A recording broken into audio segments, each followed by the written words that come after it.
Made this candle out of butter and just put it in the middle of a loaf. And aren't we so clever? Butter candle? Yeah, it's like butter and herbs, and you just hollow out a loaf. I assume it smells like it? It's real butter. Like, the point is it melts, like, as the flame goes down, and then you dip your bread in the butter.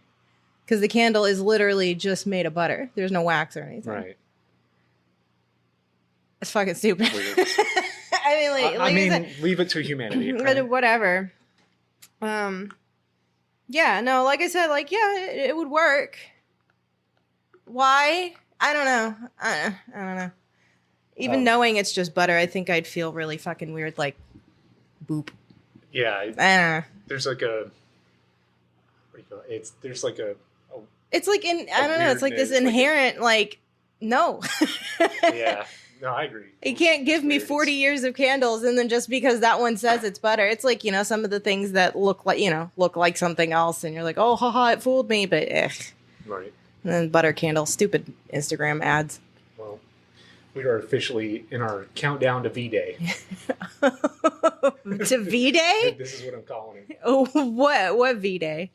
June. June? V-Day. What the fuck are you talking about? What are you talking about? Val? Oh, well, okay, to be fair, people call Valentine's Day V-Day, and that's way closer. Yeah, well. But I was like, we don't really do that. I've been marking the days off the calendar. Yeah. With shaky hands. Oh my God. Dreading? Yeah, wow. I'm at least 73% sure that she's coming here to murder us. Honey, she's 5'1". We could take her. Not if we're not expecting it. She does like to be very stabby with her emojis, but I think we could take her. Yeah, we had a conversation about things to do when she comes here because I want her nice and distracted so that she forgets that she's supposed to kill us. Well, hopefully Akon will be on the weekend because she's going to be here for 6 days, I think. Yeah. Yeah. In theory, I mean, they haven't announced the dates for Akon yet, but if it is, we'll go. I'd love to go to a con with her. And that'll get her out of your hair for the majority of 3 days because you don't give a shit about anime conventions. It's going to be a lot for me to deal with. What, Val? You and Val. Whatever. We are perfect angels. Uh-huh.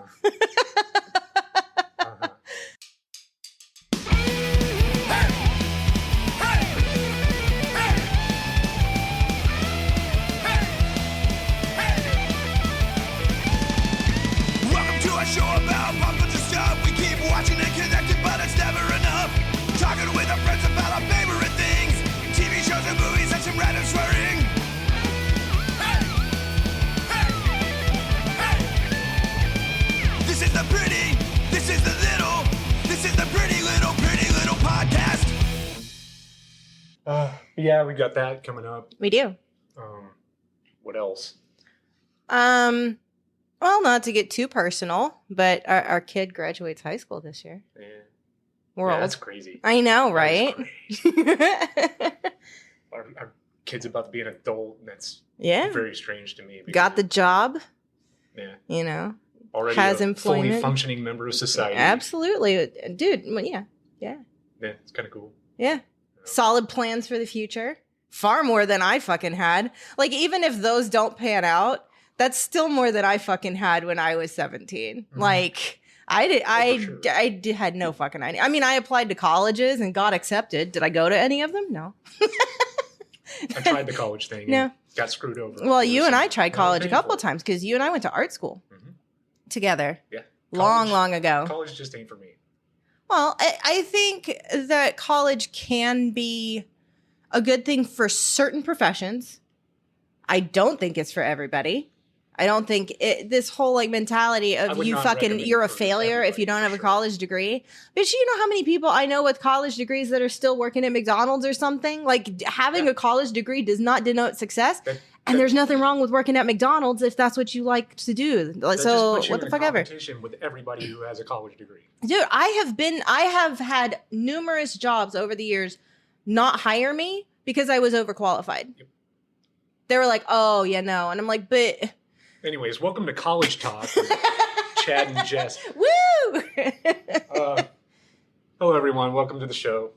I'm your host, Chad. We've got a special guest with us today. Who are you? Who am I? I mean, let's really delve into that. No, let's don't. No? Okay, well, I'll just I be don't Jess wanna know, then. really. It's a formality. Dude, if you don't know by this point, then fuck it. It's not really worth it anyways. It's me. I'm Jess. I'm here. Hello. We've got Jess Moon from the Shadow Spark podcast. Who, It's true. she's also my wife. Yeah. I was the wife first, but, Shadow Spark is far more important than our marriage, so. You're the one in the chamber, right? Because oh, thanks. when Chucky isn't able to get over here, 'cause yeah, Chucky doesn't really live close. No, it's kind of a drive for him. It's a really fucking is a pain in hassle. the ass for Oh, him to absolutely. get over here and do an episode, and I appreciate him going through all that, but he had a friend come into town for one day. It was only one day, so he was going to have to miss our recording. Yeah, which is fine. So you're like the one in the chamber. Thanks. Like, with the gun. Yeah, there's always one in the chamber. So I just got you here. So thanks. I'm like, well, nice to know I'm the fallback. You're like, oh, I have no other options. Wife, microphone. You know what this relationship is. It's purely transactional. It's always been that way. For me, it's take and take, and for you, it's give and give. Oh, yeah, God. Ooh, a little too much truth here, Liam. No, I'm just fucking. But today we're going to do something kind of different. Jess had mentioned, like, she wanted to do an episode on a YouTube channel that we watch. Okay, so you were like, hey, I want you to come up with the topic for the next episode. Not my podcast, by the way. I'd like to remind you, not my podcast. And you're like, yeah, choose what we do. Oh, fucking K. And yeah, so I made a suggestion and you were like, nah. And I'm like, okay. And that is our marriage. Well, that's our based on your suggestion, I came up with a different idea. That is now your idea and not at all based on anything that Absolutely. I have said. And I will take all of the credit. Absolutely. Good job, deadbeat Chad. Yeah. Fucking loser. But, the idea was that I wanted to do an episode based on YouTube. Because YouTube is such a big part of entertainment in our home. Mm-hmm. It's kind of crazy how much YouTube is a presence in our house because... And has been for like a decade. Long time. Longer than that, because when you and I first discovered YouTube, pretty much like anybody else did, it was probably sometime around 2005 or 6. Yeah. But it was very different. It was extremely different.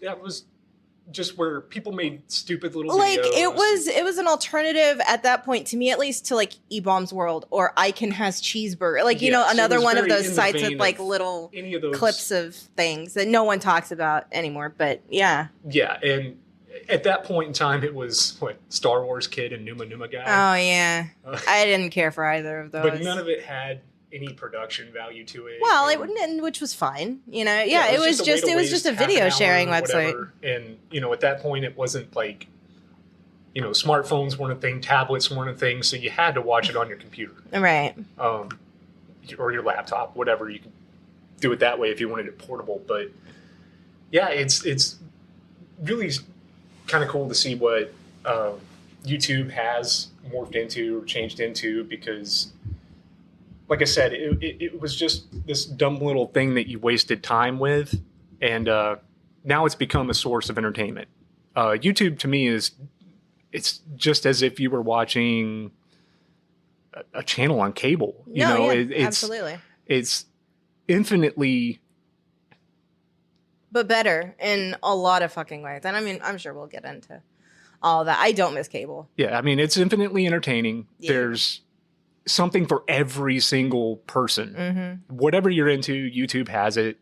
And over the years, looking at our channel list that we've subscribed to, it's really all over the place. And it's kind of cool how there's just so many interests going on that we can just... Yeah, well, because I made a small list, just in random. I did not prepare for this at all. No, yeah, big surprise. Well, I mean, I really I was just jotting down some of the channels that I like to watch, or that we used to watch a lot that we don't anymore. Because the thing about YouTube is there's definitely waves, mm-hmm. and shit we used to watch all the time we don't watch anymore. Well, and you never know, especially with today's political climate. Things like that. I mean, there were things that we would watch, and then all of a sudden they'd fuck up and do something really stupid. Yeah. And then we can't support it anymore, just because it's that was a little fucked up what you did or said. Yeah. So, you know, we tend to stick to channels that just aren't offending people. You know, they're Good not point. talking down. I just don't think that shit's cool.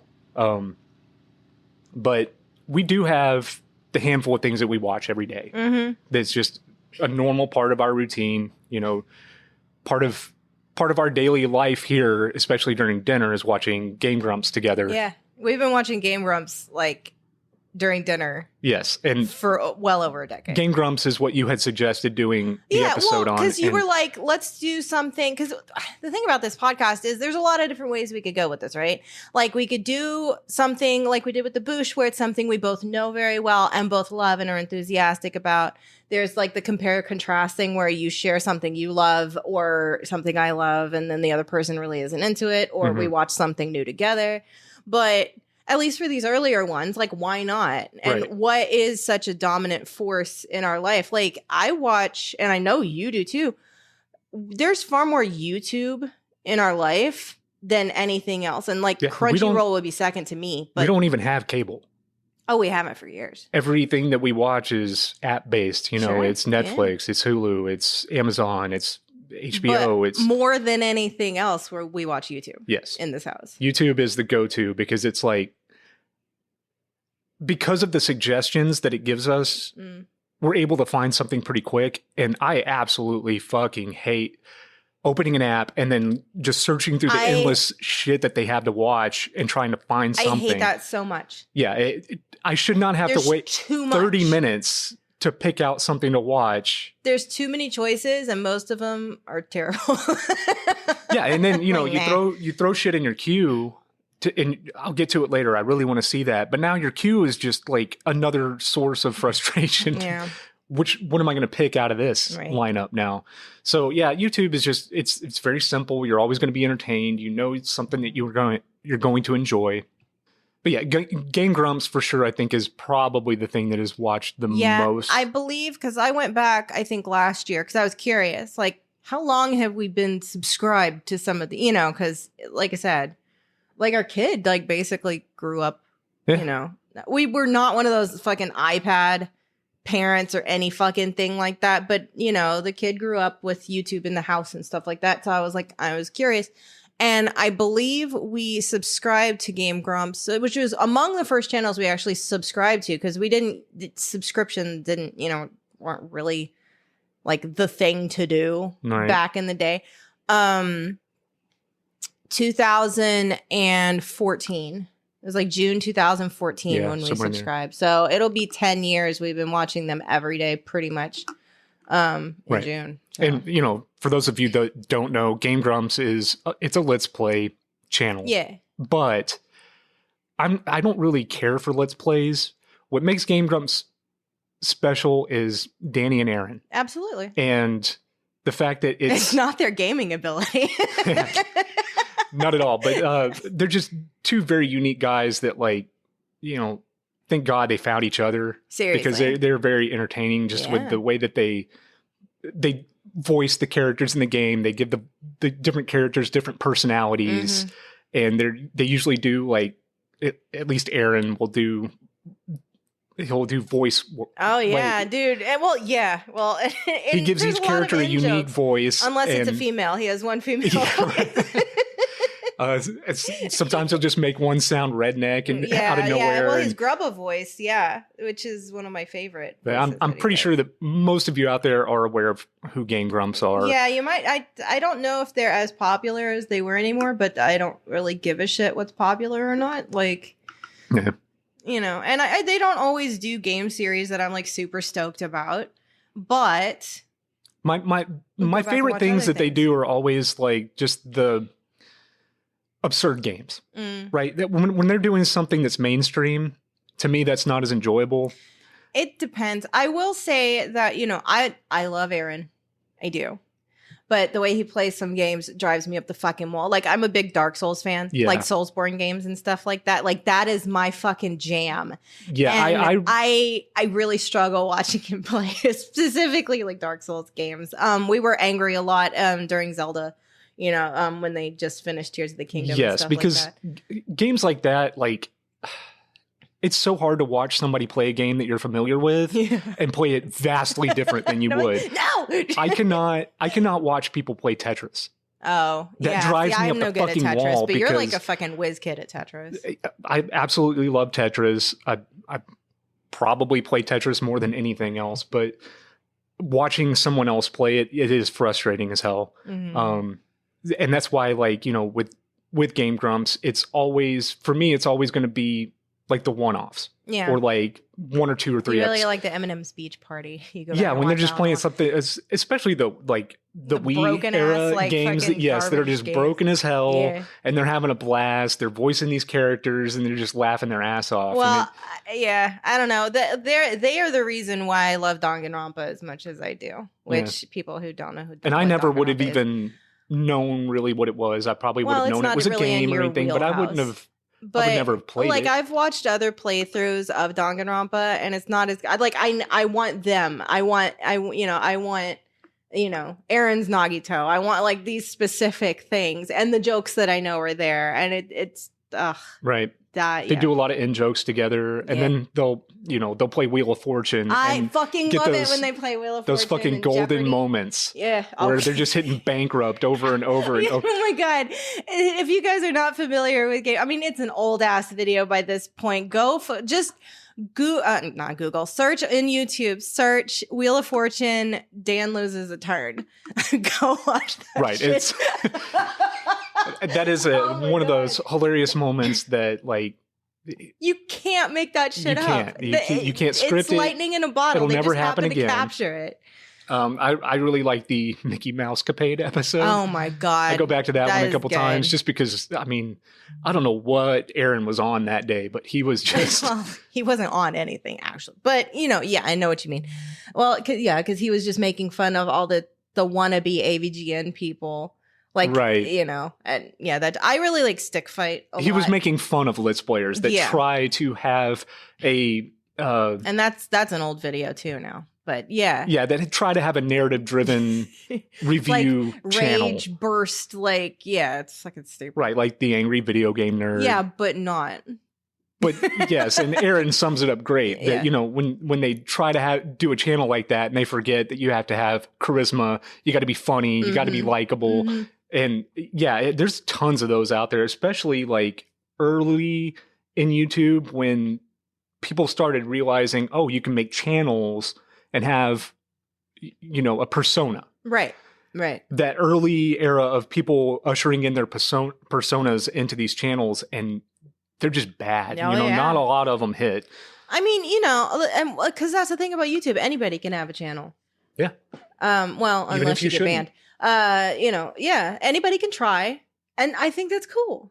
That's fine. Mhm. I'm gonna make one, like a different one, because like Shadowspark has one, but I'm gonna start my YouTube channel this year.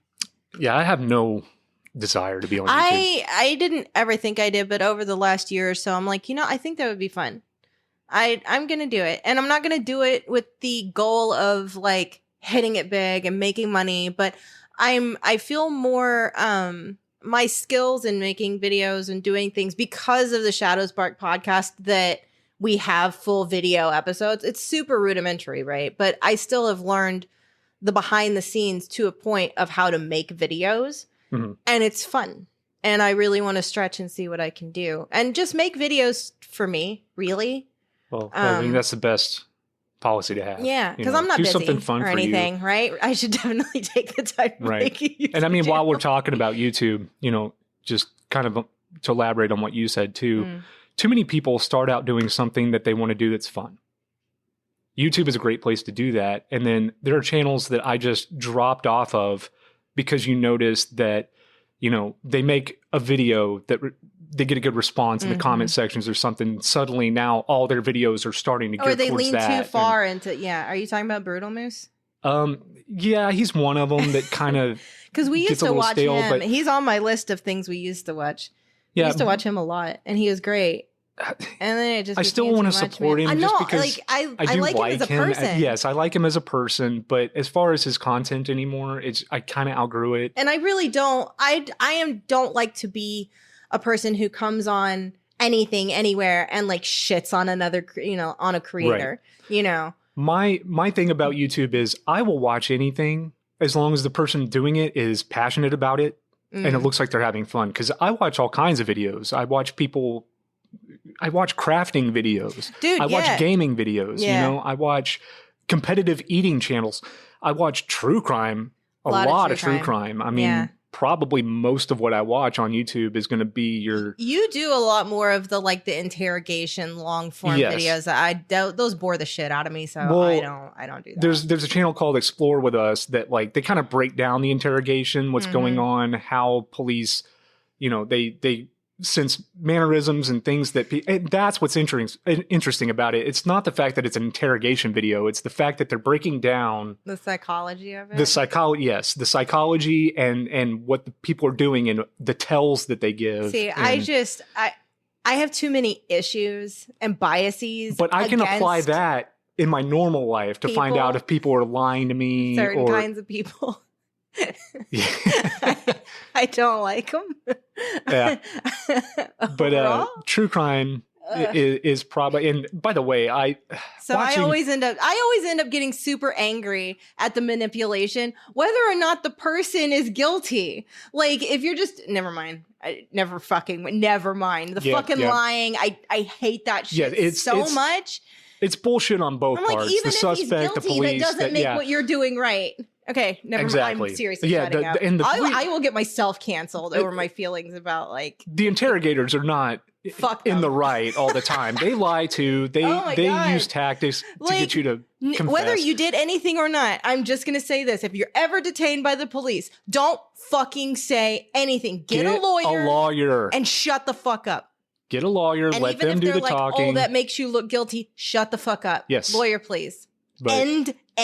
And also, in that respect, stop. If you are a serial killer, stop buying your supplies at Walmart.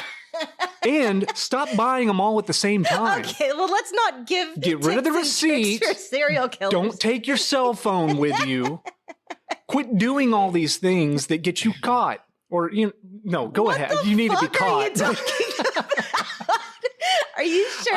I am endlessly entertained by the fact that these people have not figured out that. You love stupid people. You love stupid people getting their comeuppance. Yeah, it's kind of nice. It's the same with your fail army videos you like. Oh, also, and listen to this closely because it just might save your life. If you have a partner, a husband, wife, boyfriend, girlfriend, what the fuck ever, and they have a room in your house that they keep locked, that you are not allowed to go in there. Because there is fucked up shit in that room, and you are going to either save your life or someone else's. Mm-hmm. I don't understand. Same with the shed. If there's a shed out back, especially if there's a shed or a basement or an attic. But it would never even occur to me to lock a door in our home and say, don't go in there. I think one of the reasons why you and I work well together is we're not inherently nosy people. You're not gonna, we respect each other's boundaries, right? I'm not going through your damn phone when you're in the shower. I'm not, where the fuck have you been? Yeah, whatever. Well, and also, neither one of us gives a fuck what the other one does. No. But that being said, if you were, and you got super aggro, I'm like, what's in there? None of your fucking business. Just don't worry about it. Don't go in there. You dumb bitch. You don't belong in my special room of secrets. Because everybody, we give each other space, right? We have space that is kind of more or less like our separate spaces that we can hang out in. And while we both live here, our kid lives here. We have a roommate, and we never see each other. It's great. Yeah, it's kind of nice. But at the times when we do want to spend time together, we have rooms to do that in too. Right. Where we're recording right now. This is my office. Yeah, it's an office, but it used to be a 2-car garage that they converted into a game room that we just converted into an office / recording studio. Yeah. Now I've got all my manga and all my figures and my art and But if we're in here recording, because I work from home, there's still plenty of room for somebody to use the television or the living room or whatever it is. So it works out very well. The bedroom is yours. We're getting off on a tangent here. YouTube. YouTube. How do we start with this? Well, I mean, it started with like clips and stuff like that. No. I mean, how do we start talking about? Do we just? We have been. Where the fuck have you been? I mean, we kind of set it up, and then we said some channels that we like. Okay. Well, I mean, okay. I'll say this. It's not just this channels that you subscribe to. I use YouTube for everything. Like if I don't know how to do something, yes, there's how-to videos on everything. You've used it to fix parts in your old shitty car. You have a lovely car now, but you've used it for that. When I was making Christmas dinner this year, I made a flank steak roulade, and there's a certain type of knot I needed to know. Tons of cooking channels. You know, so I went on, and there was like a cordon bleu how-to video. I learned how to tie the butcher's knot, you know, like, so it's all kinds of shit. Yeah. It really is an amazing tool for, if used properly, for humanity to learn. To share information and to entertain. And yes, there is more of a corporate aspect to some of the channels nowadays, and production values are higher, but... And also to figure out things you might want to do as a hobby. Yeah. Like, I want to start refurbishing old furniture. Are you actually going to do that? Yes. Because I bought you a fuck ton of tools for Christmas. Well, I'm not going to do it in the middle of winter. Well, no. It's 15 degrees outside right now, by the way, which is fucking garbage. But that's something that I probably never would have even thought I would be interested in. You have a lot of furniture until I started watching people on YouTube do it, and it just looks fun, you know, and you can profit from it as well. So... Yeah, but it's more about, I mean, and because you've always been a creative person. You are an artist. You're an award-winning artist. You've had shows and galleries and all kinds of shit over the years. You know, you've sold a lot of art. You were on TV. But you are not the type of guy who sticks with one medium for very long. And you've done many completely different fucking things. Well, what it is, honestly, I'm allergic to success. I know that. I fucking know that. I hate it. Well, with the art thing, right? Yeah. I was creating things that I liked. I know. And they were great. And I was enjoying it. It was just a hobby. It was a little thing that I did, creating little collages, little worlds, little scenes that I liked. And I found a website where you could upload your pictures, and it had a community of other artists. Well, that was a cable channel back in the day. Right. It was called Ovation Television. Ovation TV, yeah. I uploaded all my stuff into that, and then I started getting community responses from it. Yoko Ono, I remember commenting. Yes, Yoko Ono was like commented on one of my things. Brando. And then from that, somehow the community had put me in the running to win an award. An award that, like, people who work at the New MoMA, York, in New Modern York. Museum of Art, were the judges. So there were like 100 people that were chosen. I was one of them, and I was just like, okay, that's kind of cool. Yeah. I never thought anything of it. Yeah. Then it got down to 50, and I was in that, and I was like, oh, that's cool. Need 50 people. And then it got down to 10. Yeah. And I was part of it. And then it got down to 5, and I was part of it. And that's when I was like, what the hell is going on here? Yeah. And I remember that phone call. Yes. I got the phone call that I won this award, and I was over the moon, you know. But after the gallery showing and all that, like, I noticed that I just started making things that was going to appease the community on the website. Yeah, because you were selling I was no a lot of art longer at that creating point, too. things I liked and creating things that people were responding well to versus what I liked to do. Yeah. And I just didn't like the way it felt. I didn't like anything.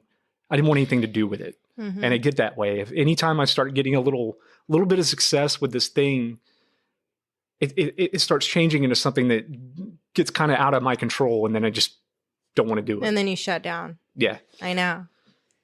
But again, we're going off on another tangent here. We're supposed to be talking about YouTube. It has to do with the furniture restoration. So that's a completely different thing that you could look into. Right. And by the way, my television spot is still on YouTube. It is. It's from like 2011. Yeah, go check it out. It's under Ovation Television. Just search for Chad Moon art, and it'll come right up. You just outed yourself. Yeah, that's fine. Okay. I don't care. Well, I thought your whole thing was you didn't want to be found. No, it's okay. I mean, I'm on social media. Oh, I know. People know who you are, and now you're on my show. It's not like it's going to be hard to find out who I am. I am just trying to respect your wishes, okay? It's fine. No one cares. I care. No one cares. I think you're handsome. Well, people go look at him. My wife thinks I'm handsome. Yeah. Yeah. It's like my mom thinks I'm cool. It's like the Yeah, same my mom level thinks of- I'm cool. Uh, But no, yeah, there's everything from new hobbies. I mean, do you want to talk about some of our? Do you want to just talk about some of our favorite channels in completely different categories? Yeah. Because Yeah, I go mean, ahead. Game Grumps is one of the best as far as the people who have given us free entertainment for a very long time. And so well, we try, subscribe to Red now. Yeah, well, so we've they done do get YouTube a- Premium for years. Mainly, not really even because of the ads, but because my understanding, the creators get a higher percentage. Yes, they do. Than they would from, per view. But also, like, you remember when the account lapsed and we had like 2 weeks of commercials? It didn't lapse. I was like, can I save $15 a month here? Oh, well, yeah, it was just. And then we had been like, since they announced YouTube Red, it was I almost subscribed unwatchable right away. It was fucking ridiculous. With commercial breaks. Yeah, so I was like, it's fuck ridiculous. Anyways, go ahead. But yeah, and so like I support them in a lot of different ways because the thing about YouTube is it's a platform that then can launch other careers as well. Because obviously Danny has Ninja Sex Party. Yeah. I pre-order all their CDs because that's a way that I can support. Absolutely. I have his autograph like 8 times. Creators now over. have stores where you can buy T-shirts, you can buy merch merchandise. is a big thing. Well, you're wearing an Elvis the Alien. I am wearing an Elvis thing. the Alien shirt. Yeah, right now. Yes. Like in this From his moment. alien clothing. Yeah. But yeah, no. So, there's a lot of different things you can do. Yeah, Elvis the Alien's good because another like I guess category that we watch quite a bit is like movie reviews and stuff like that with different usually humorous takes on it. Right. There's a lot, but then I watch found flicks. You don't really watch found flicks. I was watching found flicks heavily for a while, and then I just He's here somewhere. He lives in DFW. Really? Yeah. I thought he was Canadian. No. Yeah. He just wears flannel. All right. Cool. Anyways, the fuck was I gonna say? You were talking about how we watch movie reviews with comedic elements to them. Yeah, well, found flicks isn't necessarily comedic. Well, it saves me from having to watch a lot of these shitty movies. Yeah. Like, absolutely. If it's something like we'll watch Elvis the Alien or Cinema Snob. If it's a direct-to-video thing, or if it's like a sci-fi network Elvis original is really good or for something, that shit. I'm never going to watch it. I'm not going to watch it. But I like watching people who have watched it talk about how bad it was. Well, and there's a to channel that I've discovered over just the last month, which is I'm so late to the party, but Mr. Gigi is another channel that I've been, and that's another good thing about YouTube. Let's take Mr. Gigi for example, right? This dude, he does a lot of like movie reviews and stuff like that. Really fucking funny guy.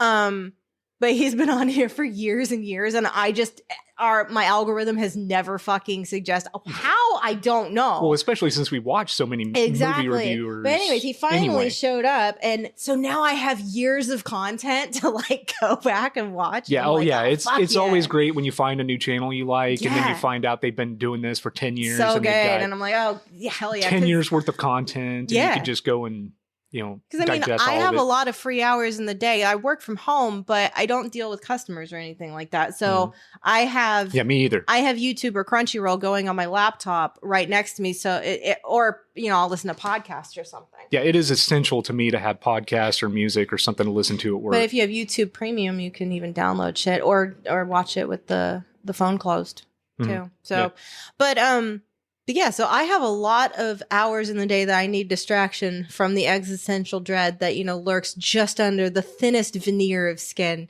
in my soul. So YouTube is great for that. Does it soothe your savage beast? I thought that was your job. Okay, now we're really getting off topic here. Anyways, movie reviews are great. True crime, that chapter. We watch a lot of that chapter. That chapter's great. Mr. Ballin, we watch sometimes. Mm-hmm. I enjoy him.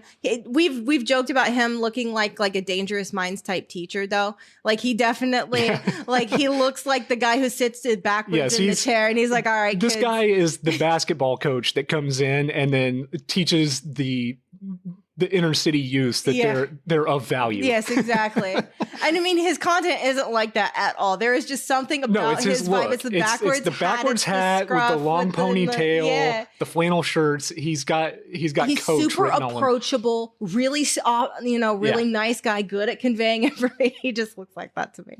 Yeah. So we should probably mention too that we're both huge fans of Last Podcast on the Left. Oh yeah, they do streams. We saw them live. Yeah, we did. They do streams that they upload on YouTube, so I watch all of those. I do too. Well, I watch most, like sometimes if it's Marcus's mandate, I mean, I still watch it, but I look away. Yeah, so when it's Marcus's turn to pick videos, he tends to go for the more gross shit that really bothers you. Although Henry sometimes makes terrible choices too. Yeah. I mean, but it's in keeping with. But much like Game Grumps, I doubt I have to explain to the audience who Last Podcast on the Left is. Yeah, if you don't know, talk about a hell of a backlog to go through.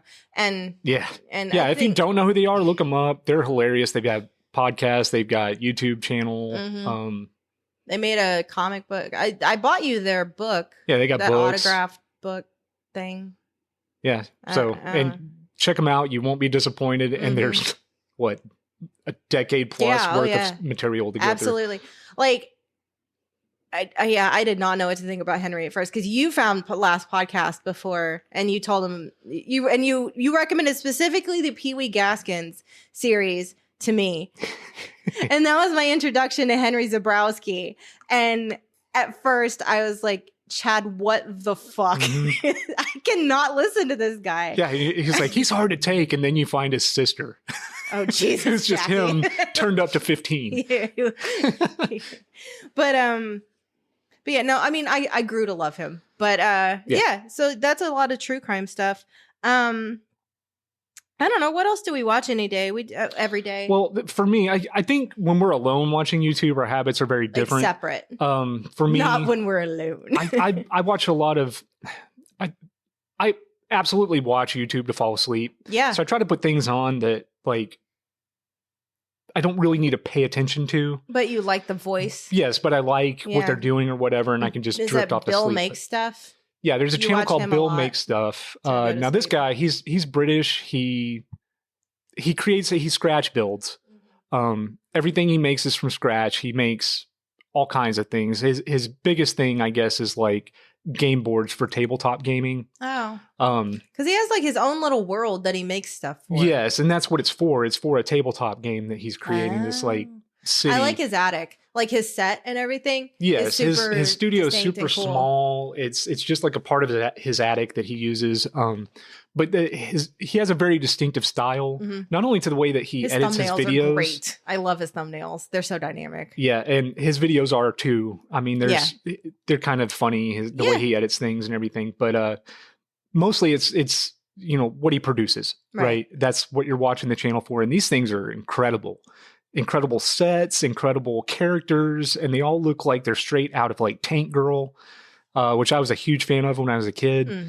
And it's very much his style. Sure. And, because he's British, he's got this dry wit about him. So he's very low energy. He's very chill. Yes, he's very chill. Not as chill as my favorite crafts channel, but. Is that Craftsman? That's Craftsman. I could listen to that man talk. Yeah, Craftsman. All day. By the way, it's CRAFSMAN. Yeah, crafts. Without the T. No T. Because of the way he Craftsman. speaks. Yeah, yes, and I'm not gonna do an impression. Yeah, he's very, very unique. He's got to be from the South somewhere. It has to be. It has to be. You never see his face. You don't know what he looks like. He wears gloves, so you don't even really see his hands. Yeah, but it's far more about just listening to him talk and his clear passion for the stuff that he's making rather than my actual interest in the items themselves. He does a lot of like small toy stuff. Yeah, he's into action figures, but his big thing is technology. Yeah. He's the technical side, whereas Bill Making Stuff is just hands-on approach. Yeah, you know, Craftsman will go and get some kind of tool or and show you how it's used, or like a 3D printer and 3D print his own characters and things like that. Sometimes he'll do kit bashing, where he'll take a figure, break it down, and take other figures and use their parts to create and new. how to do like molding and all of these different things that I personally, I'm never going to do this shit. No, but I don't actually again, have any interest in doing it, but he's passionate. Exactly. And he's I love passionate his and he's voice. charismatic. His voice I love is that super man. unique. I don't know who the fuck this guy is, but I love him. Right.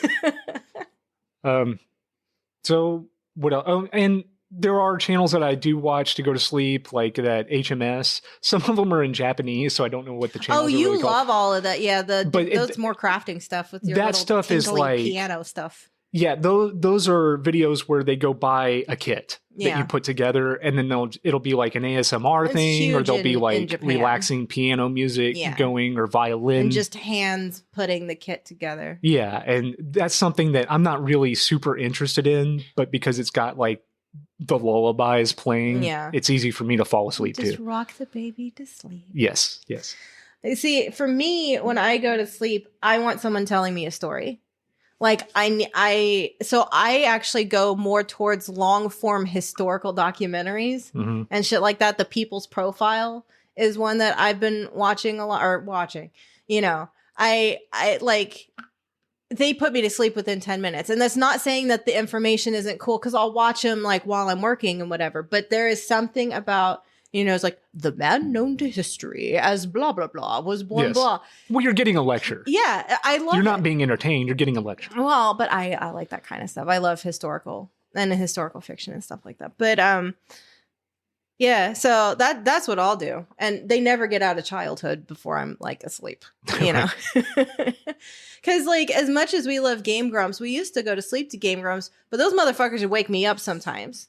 Yeah, they might get loud. You need to, like, if you're gonna watch Game Grumps to sleep, find one of the sleep compilations that people have made, because you know then it's like 8 hours, and you're like, all right, that's fine. Yeah, those are useful. Yeah, Studson Studio. Just before we move on from crafting, I do need to because I love Studson Studio as well. He does a lot of like Miyazaki, or he made Ganondorf from the newest thing, but he makes it out of garbage. It's all just like trash. Yeah, it's just stuff he literally finds in the trash can. Fucking amazing. Yeah, like how his Howl's Moving Castle, he dismantled it eventually. I was so sad. I was like, I would pay too much money for that. It is so fucking cool.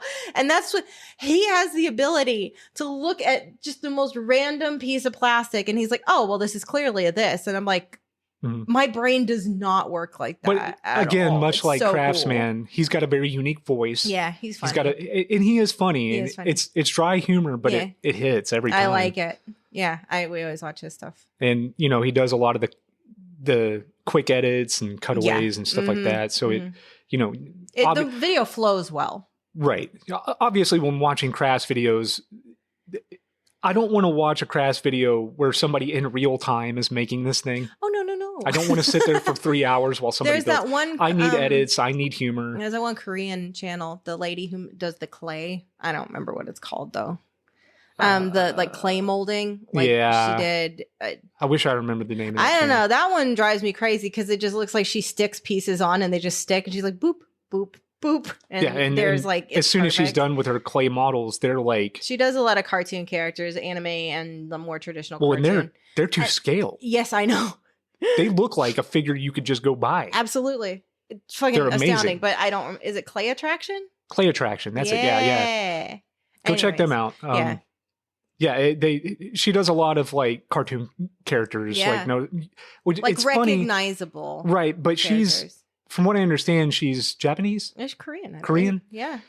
But she does a lot of American characters. So some of these things you're going to recognize. Oh, yeah. Obviously. Absolutely. Didn't she do like Tom and Jerry? She's done. She did Mario. She did Mario. She did Jack and Sally. She did Jack and Sally. Yeah. From Nightmare Before Christmas. I don't know. She's done a lot. Mickey Mouse, I think. Yeah, probably. She's done at least some Disney characters as well. So yeah, check her out. She's pretty good. That's fucking cool. We also will sometimes watch big compilations of nostalgic commercials from like when we were kids. See, and again, ago. That's YouTube, right? Yeah. Like, you can watch anything. So yes, we'll go and find a compilation of like just best 90s commercials. yes, Commercials best from the 90s early commercials 2000s. are the greatest because the commercials in the 90s were ludicrous. Oh my God. They were insane. I loved commercials in the 90s. And that's like at this point, geez, oh yeah. I've now been with you for half of my life. So it's interesting. There's not much of my life that you haven't been a part of at this point. Yeah. And I think what's fun about the nostalgic commercials is these little moments where you're like, oh, do you remember that? Oh, fuck yeah, I remember that. Exactly. So there's just like little child, Chad and Jess separately going in their stupid little Ninja Turtle lives or whatever. Mhm. And, watching these commercials. Because you're 2 years younger than me. So Mhm. we grew up in the same era, same generation. We watched these things. And just...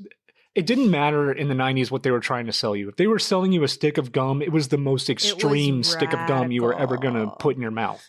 If they were trying to sell you a board game, holy shit, Dude. Armageddon is happening. Crossfire is a good one. But yes, we will sit there and watch just like an hour-long compilation. But it's not just like even Nickelodeon commercials or something. It's fucking food commercials. That fucking cow from the Bluebell commercial. Yeah, that really got you. Oh my I don't God. even remember that one. Really? No, I don't. Oh, I posted it in my house's Discord, and I was like, oh my God. And yeah, they're like, what the fuck is this? Fever dream shit is this? Yeah. There once was a cow named Belle who could sing. Oh, yeah. That was funny. Yeah, I do not remember that one at all. Oh, it's tragic. But yeah, I think that our generation, I don't know, we're in a really kind of weird, unique spot where we grew up like half away from the internet and half with the internet. It is a very... I enjoy that because I know what it was like before phones were in our pockets. Yeah. Before we were connected to all these sources of entertainment. But then I was also old enough when all that stuff was getting ushered in, that young enough, I guess, that I could learn it. Yeah, we and adapted. adapt to it. Yeah, and So- integrated it pretty seamlessly. Yeah, and it's scary how quickly it just became Yeah. a part of us, Like our that daily is- lives, yeah. and now it's just kind of taking over. But yeah, you're right. I think there's a lot of good about it, though. I but- appreciate being in the generation I'm from. Yeah. And just having that my nostalgia is all based around like analog shit. Well, You know what I mean? really like the analog stuff.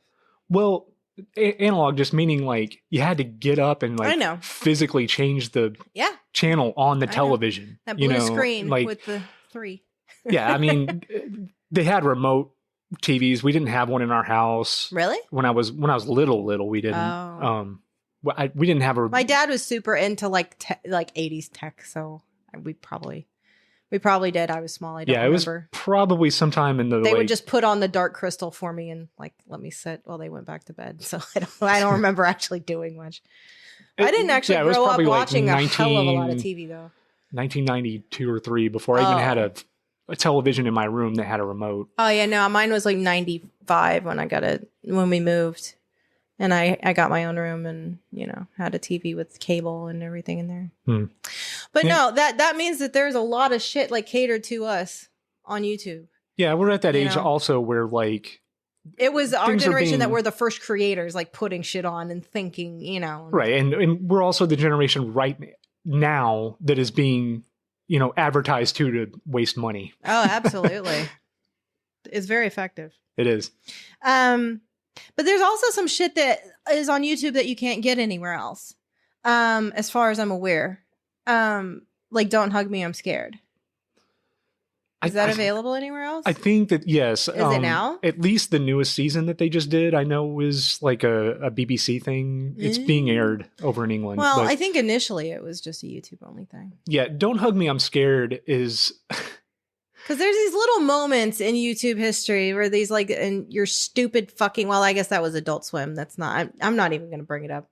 yeah. Don't Hug Me, I'm Scared. By the way, it's very much like an Adult Swim show. Well, no, I meant something else entirely. Oh but no, we're not getting into that. I hate it. But yeah, it's just this weird, surreal, dark humor.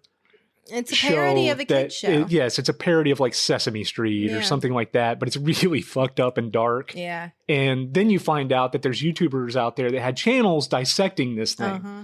So we would go and watch the channels that were dissecting. I mean, there are parts of Don't Hug Me, I'm Scared, and it's little things that legit unnerve me. Like when the clock is like in the time one.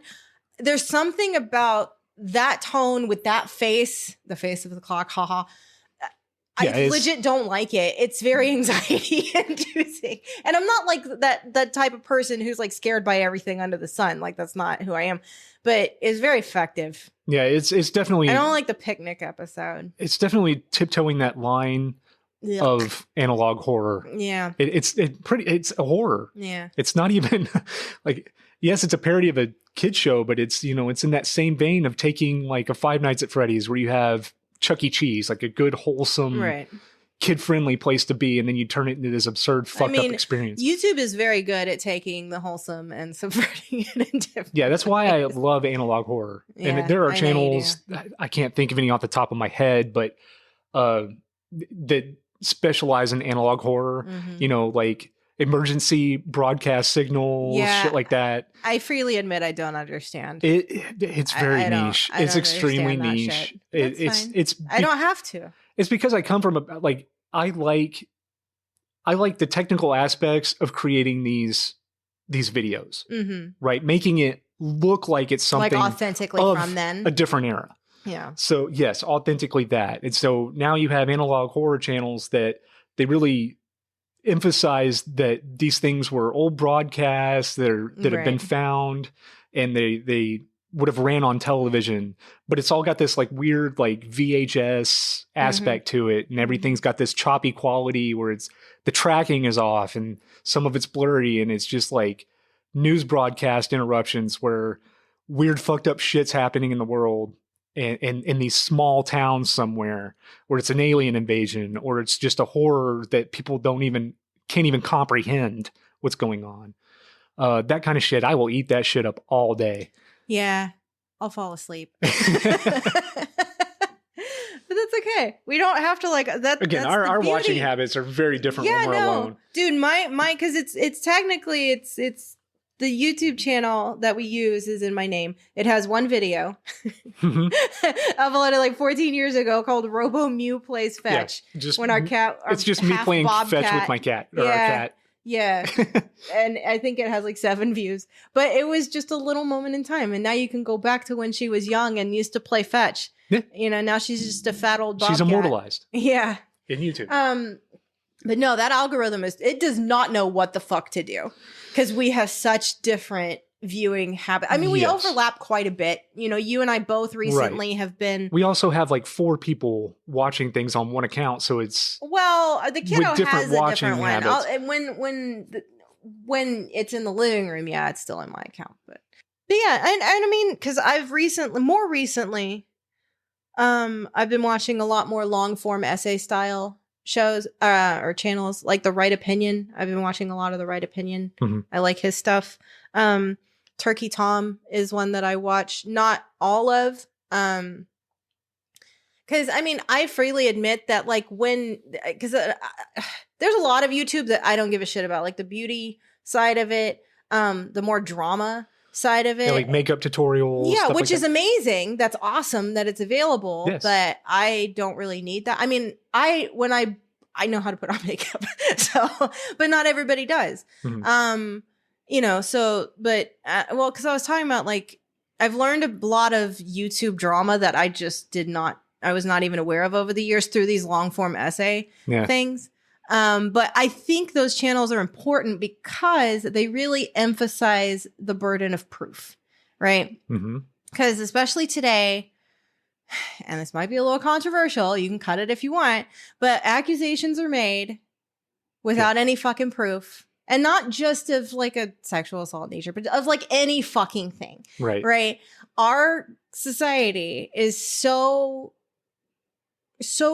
focused on everybody having a voice, everybody being believed, everybody being okay. And to me, like whatever you are, however you identify, fucking awesome. Well, great. Ruining your life if you choose to disagree. But the fact that people will just, especially on Twitter, and I'm on Twitter a lot, so you know, but they are one of that, and like because Reddit likes proof, but Twitter in particular, is a place where accusations can be made and immediately accepted, and you're a terrible person if you even like ask for proof, right? Yeah.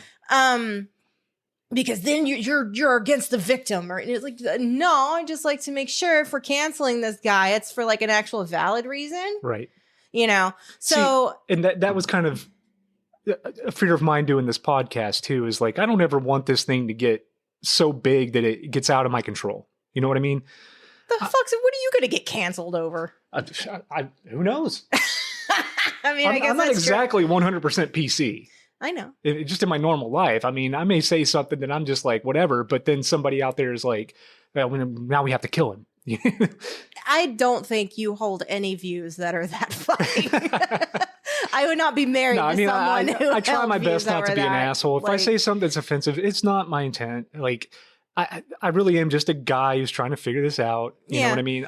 But channels like Turkey Tom, like The Right Opinion, like Ruined Leon, who is another channel that I watch a lot. He will call your bullshit. I love Ruined Leon. Ruined Leon will absolutely call out your bullshit. Hat. I love his vibe. I love that man. His reactions. And he's around here too somewhere. But yeah, no, that is something that I really do appreciate, because all these channels, if you have done wrong, they will absolutely fucking just expose the shit out of you.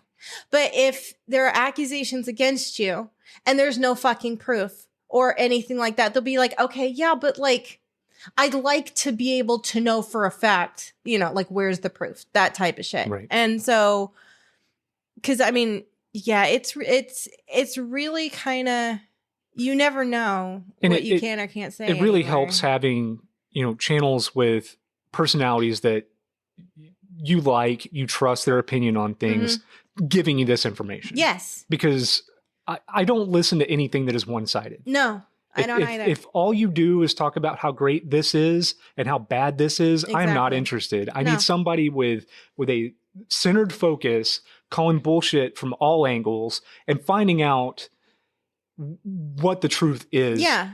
And whether or not this person needs to be I need a reprimanded for their trustworthy behavior. source, several trustworthy sources, Yes. putting this information together in a way that is easy to digest and understand, and there's a clear line. But at the end of the day, I get to make my decision Exactly. based on that information. They're like, here is the evidence. They're not swaying me one way or the That's it. other. They're just giving me the information that they have, Yes. you know, and I appreciate their opinion. So it helps with that decision-making process. Very for much me. so. So, because I mean, I don't trust any fucking media outlets No. anymore. And God, No. this is about YouTube. We don't really need to go down that rabbit hole. But I basically trust nothing and no one Right, anymore. right. Well, I mean, aliens exist now. Yeah, I know. So what can you believe? What is anything? Let's see. What else we got? Well, yeah, I talked about Dark Souls a lot. A channel I watch a lot that you don't give a shit about is Vadi Vidya. No. It's not that I don't give a shit about him. It's that Well, he does Dark Souls ain't for me. lore. Oh my god, the lore It's is not. everything. My But- emo heart just fucking I can't. Oh, it's so but sad. I do appreciate his passion for the work. He has a great And voice. anybody that goes into that much depth too. on a subject, especially like Dark Souls, I mean, much like a Bethesda game such as Fallout, you know, I watch Oxhorn Yeah, a lot. yeah, And, you do. you know, my Vadi Vidya is Oxhorn Mm-hmm. because he really dissects one of my favorite game series ever, which is Fallout. And I mean, he has hours and hours and Yeah. hours Yeah, of breaking down the lore. He goes through every decision you can make in the game and the outcome. And then he describes, you know, the good and the bad, the pros and the cons of making each choice. And, you know, with Dark Souls on your end, there's so much of that to explore as the lore is so deep. It's so well thought out. From Software is fucking amazing, and it's not like it is in Fallout where there's a ton of. I mean, there are people you talk to and everything, but you know, it's in the weapons descriptions. It's in these books, like all these different sources. Yes. It's just kind of sprinkled Very around. much. The weapons in these games, they have all lore have of their meaning, own. and you piece together this very extravagant, I'm a writer. I love deep world building, and I'm emo. So I love the broken and the fucking hopeless. So yeah, no, it ticks all the boxes, and he puts everything together with a lot of help of the community, and there's a lot of art and, and all of this stuff. Is these beautiful, tragic fucking stories that most people just playing through the game wouldn't necessarily get all of. Well, and he also breaks it down for people like me who aren't necessarily interested in the game, but we can still get the lore out of it and get a story. You don't even have to ever have played a Dark Souls game to get into the lore. It's a beautiful story. That reminds me of another channel, Bricky, because he does breakdowns of Warhammer. Lore, which I've never played Warhammer. I'm not interested. I don't in Warhammer care at to all. play it. Yeah. But the lore videos are fucking neat, going through the different I don't remember what they're called, like the different factions and all of that. There's talk about fucking lore. Holy shit. Yeah.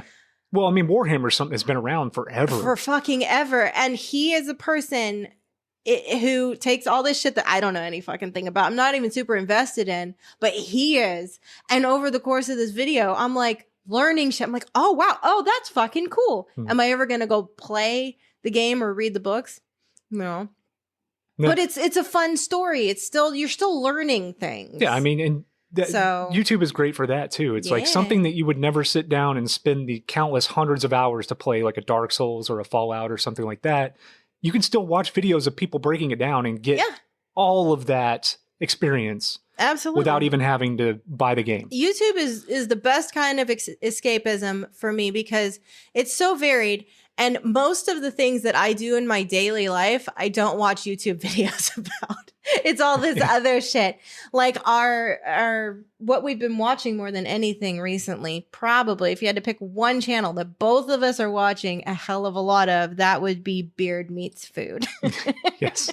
I discovered this channel 3 weeks ago, and we've probably seen every video he's done at this point. I still am finding more. It's a lot of English breakfast ones, but you want to talk about Beard Meets Food? Yeah, I mean, they're, no pun intended, they're extremely digestible, right? Because they're 7 to 10 minutes long. Really? Some of them are maybe a little longer, but this guy, his name is Adam Moran. He's British. He's from Leeds, I believe, and his whole thing was he was a competitive eater.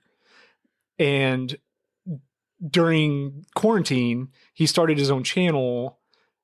Maybe it was a little before that, but the videos I think it was before that. The videos I started watching were his quarantine videos, and I think that at some point he decided that he was just going to start a channel. And he goes abroad from the UK, and he goes to places in the UK. Mm-hmm. It's usually America and UK, from what I've seen. A lot of Canada. Yeah, there's some Canada too. But I haven't really seen like a lot of other European or Asian. None that I can think countries. Of. But he just goes around to diners and restaurants and stuff, and he takes on their food challenges that they have, where you eat this massive amount of food in such and such amount of time, and you get the meal free. Sometimes you might win a little money, and you get a t-shirt. And he really likes having the t-shirts. Yeah. So, but he's interesting to watch because he's engaging while he's doing it. He's talking to people in the restaurant. He's so friendly. Like, I want to be friends with, like, I would be friends with him. He's fucking cool. Yes. And like people in the restaurants are cheering him on while he's doing this. And people recognize him when he comes in to do the challenges, and they're there and like, oh, it's you. It's you. Yeah. Are you going to ask for the dessert menu? I mean, I need to say, like, aside, because I don't like, I do not watch like mukbang videos and stuff like that. Yeah, I can't do it either. It's gross to me. Watching people eat is just not, for me, it is kind of gross. No, and Mike Chen, Strictly Dumpling, is the only other channel that I can really think of that like just goes in, eats a lot of fucking food. And I like watching that content. Right. But Adam with Beard Meets, and it's Meats, MEATS. Yeah, Beard Meets Food. Yeah. It's the person, right? And because he has the most impressive beard I've seen in a very long time. I'm very jealous of his beard. I know you are. Yeah, I think it was yesterday. You were like, wonder if I could grow a beard. I can't, by the way. I was like, go for it, babe. Try it. You're like, nah. But no, he's very engaging. He tries to be very clean which I very much appreciate. He's always like rubbing, his beard. Yeah, he's wiping down his beard and off. He tries to keep his kind of scummy glasses like off to the side to where we have watched him while eating dinner, which there's a lot of shit that I don't really want to watch while I'm eating, or I will just be like, I can't eat. Right. That's why we put Game Grumps on, because it's going to be funny. It's all video game footage, so there's no gross outs or anything like that. Yeah, I don't watch the Power Hour while I'm eating. Typically, there's not gross outs. Sometimes they'll do something Aaron fucked up. I don't know. Some of the things Aaron taught, but yeah, I don't watch because they do have another channel, the Grumps, with like the 10-minute Power Hour and all of that. I do not watch that while I'm eating. Yeah, that can get. You never know what you're gonna. Thinking about it. That's a mixed bag of fuckery. It's a lot of drool. I don't like it. God damn it, Aaron. But no, Adam is cool. He came to Old South, which is not too far. Yeah, it's a pancake house. Like, we go that's there. Local. It's so good. It is very good. He failed. Yeah, he failed that challenge. Wah. I was like, God damn it. I wanted to go there next time and like see him on the wall. I'd be like, oh, the pancakes got him. But and sometimes his fiance is there, Mrs. Beard. Yeah, I don't know what her name is. He said it, but I can't remember. Is it like Christy or something? I don't remember. Sure. I don't fucking remember. She's there sometimes. I had a realization earlier today that I did not appreciate. What's that? Their archetypes of like his body build and hers and their overall just kind of general appearances are very similar to you and me, and I don't want to be Mrs. Beard. Oh. It's like, oh no, because you're like toned and beautiful, this like taller guy. Well, thank you. Yeah, and then I'm just I'm fucking round and blonde and kind of bitchy. I was like, oh no, I'm Mrs. Beard. So I'm gonna. No, you are a very lovely woman. Well, thank you. Because I mean, they work well together, right? They love the shit out of each other. But no offense, I don't want to be Mrs. Beard. Well, I don't have a beard, so you couldn't be. Oh, thank God. Yeah. Mrs. Scruff, I don't know. Mrs. Scruff? You really want to be Mrs. Scruff? I mean, not really. I'll just be me. But no, that was a realization I had this morning that I was like, oh no. I mean, we don't dress alike. But anyways, so we've been watching a lot of that. Yeah, man. I mean, we've hit on, well, we didn't talk about Charlie at all. Moist Critical. Penguin Zero. You're far more familiar with him than I am. Yeah. I mean, I've caught him here and there. From what I see, I don't hate him. I think he's doing good work. I think he's got like 15 million subscribers or something. Yeah, like it's always refreshing to me to see like a younger generation calling bullshit out. Yeah. You know what I mean? Because younger generations need these channels to get truth from as well, just like we do. And I actually think the younger generation, when you and I have talked about this privately a little bit, are far more likely to call bullshit out. Yeah. It's the millennials who are like, well, and just having a kid from that generation too. Yes. You know, it's clear that like, you know, obviously there are some of them out there that are insane, but for the most part, I think that this generation of kids are. I think this generation kind is of a lot amazing. Like we were in the 90s. Kind of, yeah. I think they are far more accepting than we ever were, really, or like we as a generation, not me as a person. Right. They're much more accepting and open.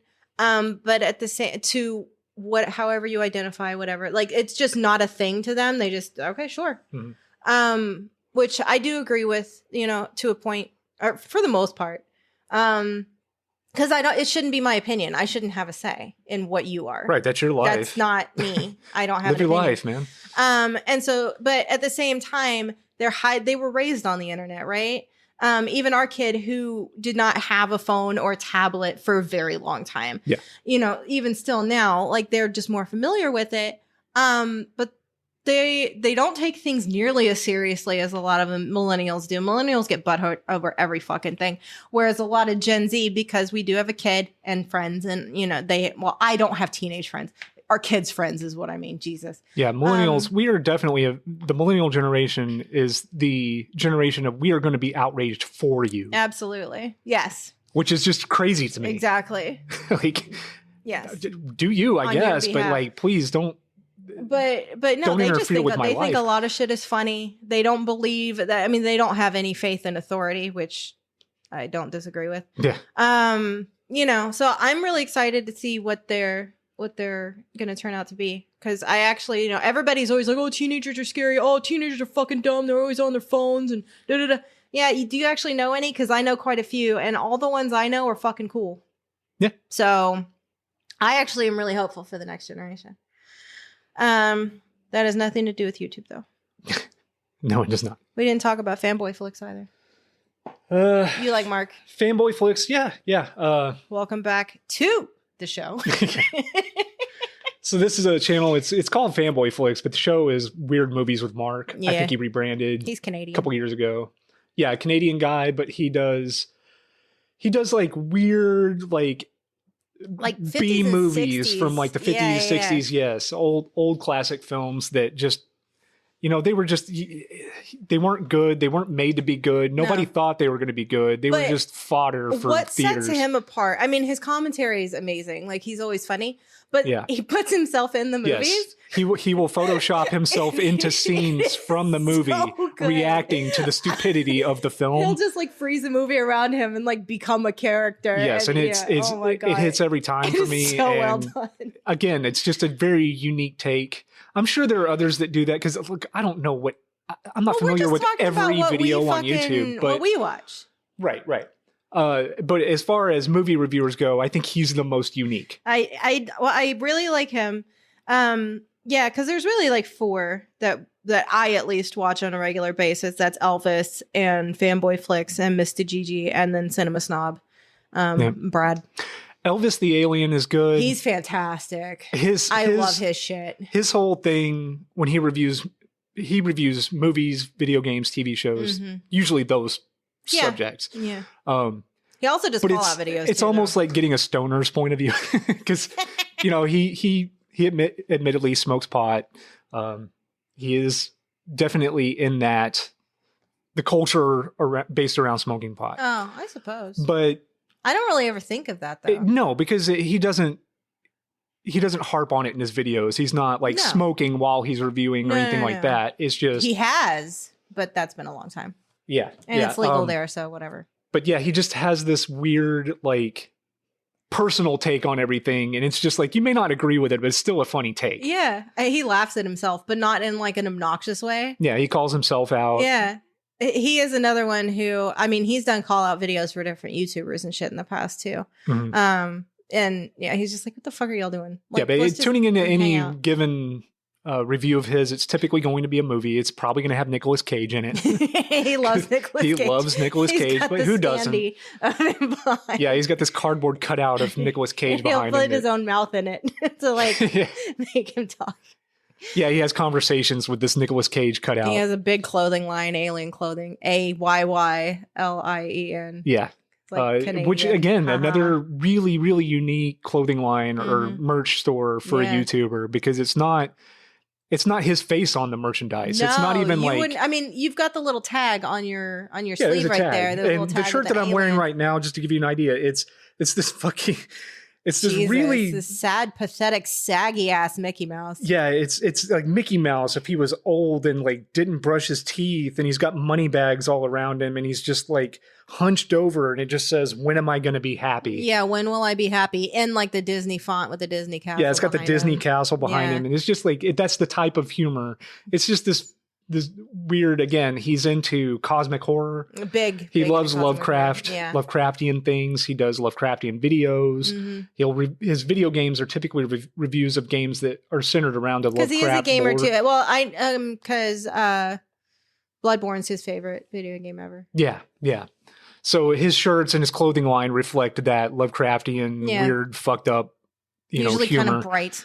Yeah, but yours isn't particularly bright. No. But yeah, no, I will. I did need to register a complaint with the YouTube algorithm though, because there for a while, every fucking day when I woke up for like months at a time, it would be Elvis's Resident Evil video. It's a long fucking video. Yes. It's always on when we get up. And it didn't matter what I put on when I went to sleep. It was like Yeah. the algorithm by the time I woke up would be somewhere in this fucking Resident Evil video. Yes, I fall asleep to a crafting video and I wake up to this Elvis the Alien review and I don't understand Resident it. Evil. Or it'll be that History Channel thing that we're not subscribed to. Oh no, yeah. Well, it's because I like historical documentaries, but yeah, there's one of two because it's the red-haired lady, or the blonde lady, talking about the dangers in the Tudor home and stuff like that. And yeah, so sometimes the algorithm's on your side and sometimes it's not, but yeah, that's okay. Well, and it also does this thing where it's like with Beard Meets Food, right? We found out who he was. It must have been a recommendation, and I was just like, okay.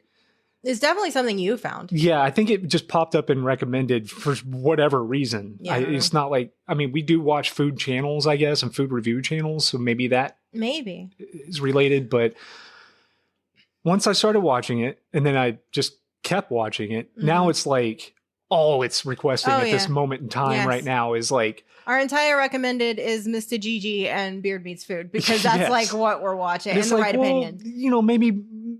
Maybe suggest one or two videos. You just got to put one up there and then it'll remind us, oh yeah, maybe I want to watch this. Yeah. But no, it's like the entire fucking thing. So yeah, they need to perfect that algorithm to get more. Yeah, I don't know how they came up what you enjoy out there. I used to watch a lot more food content. Well, we watch we'll watch occasional episodes of Babish. Like we used to watch that. I used to watch a channel called Sorted Food like a lot. Like I subscribed to their book club. One of my tweets was in one of their videos. We have a library of their We do. They're all signed and everything. Yeah.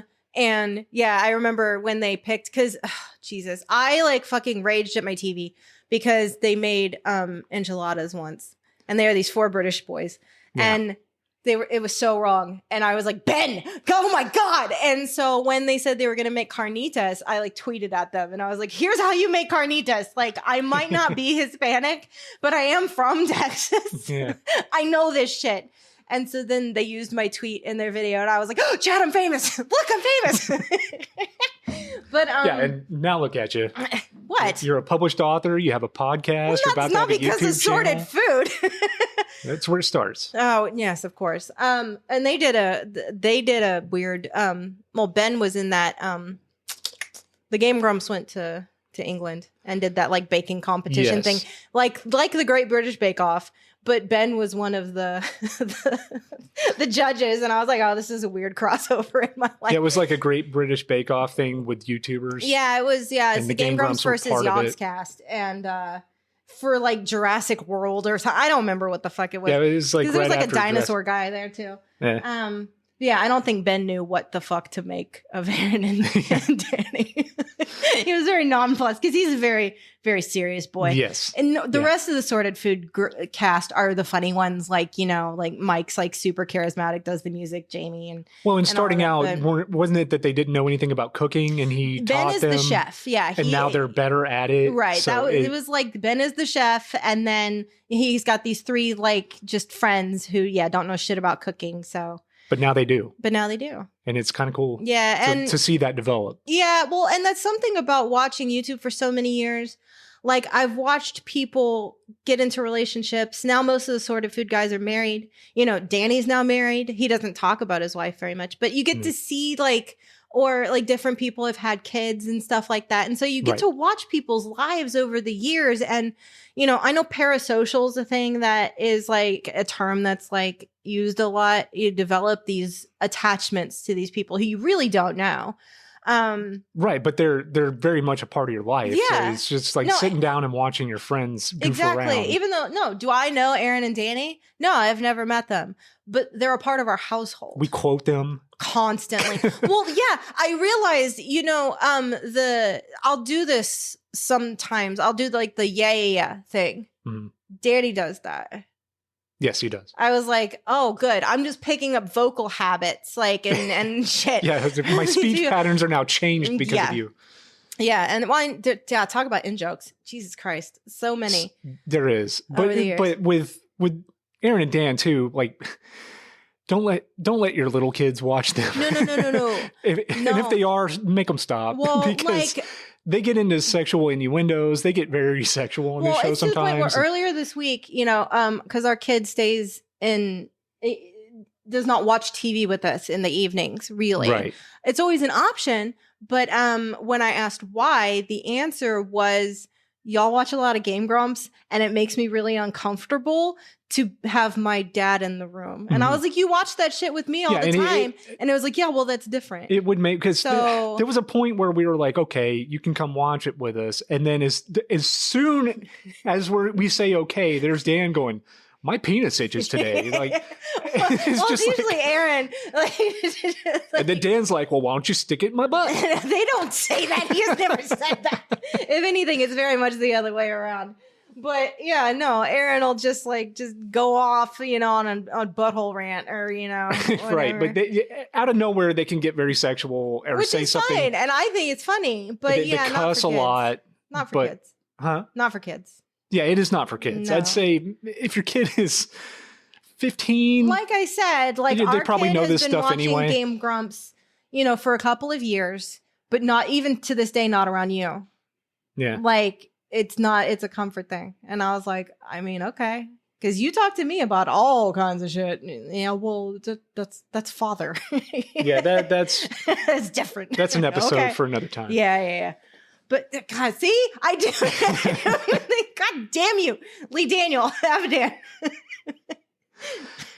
So, are there any genres we haven't tackled yet? I mean, just random one-off things like Company Man. What the fuck is that? It's just like, I love Company Man. So Company Man, he's just a guy that again, no one knows he who goes the through fuck the he is. history of different companies that exist. It could be anything. It could be. It's mostly restaurants, I think. Yeah, the rise and fall. Yeah. So he'll take a company that was super unknown, and then in the 90s, early 2000s, they just blasted off and became this big conglomeration, and then somehow or another failed to maintain the momentum. Yeah. And this is why. It's a different kind of educational thing with a guy with a unique voice that I like listening to, with the information that is portrayed very straightforward. About companies that I don't even did really I even fucking give a know shit that about. I gave a shit about Subway? Or Kmart? No, yeah. Yeah, what happened to Kmart? Yeah, so I don't know. It's just but that's, I don't know. Yeah, if you're ever sitting around just going like, I wonder what happened to that place that used to exist. Watch Company Man, because he probably did a video on it. Yeah. Yeah. But I mean, as far as that, I mean, that's really all that you can say about it. I was like, he's on his own line over here on my notes, because I'm like, where the fuck do you put Company Man? I don't know. But, and then you like the fail videos and stuff like that. Yeah, I don't Fail tend Army. to like those. I don't. To me, it's like, you remember Idiocracy? Oh, very much so. Ow, my balls. Yeah. That's what this is. It's just people doing weird random shit. They're falling off ladders. They're trying to ski and hitting a tree or something. Oh, I think I just had a breakthrough, because I like Jackass. Yes. I am of that generation. It's Jackass meets America's Funniest Home Videos. But the difference is, because I love Jackass, aside from like Dave England or like the poop and vomit shit. Yeah. Fuck you. I'm not interested in that. But like the pranking, all of that shit, love that shit.